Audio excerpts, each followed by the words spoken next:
Hi guys, మా మామిడి తోటలోకి వెళ్ళడానికి వర్షాకాలంలో ఇబ్బంది అవుతుందని చెప్పి బ్రిడ్జి కట్టిస్తున్నాము.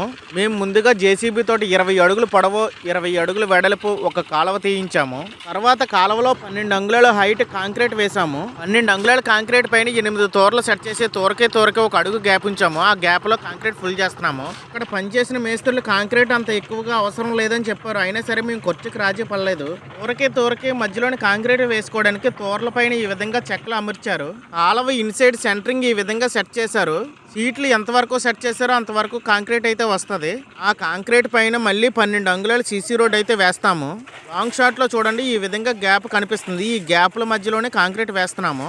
నేను ఈ విధంగా కన్స్ట్రక్షన్ చేయడం ఇదే మొదటిసారి. నాకు ఈ ఫీల్డ్లో అనుభవం లేదు. అనుభవం లేకపోయినా నేను రాజీ పడలేదు. ఏదో ఒక టైంలో పని చేస్తేనే కదా మనకు అనుభవం వచ్చేదని. అలా అని నేను మూర్ఖత్వంగా వెళ్ళిపోవట్లేదు. కొంతమంది సలహా తీసుకొని దాన్ని బట్టి నేను ఫాలో అవుతున్నాను.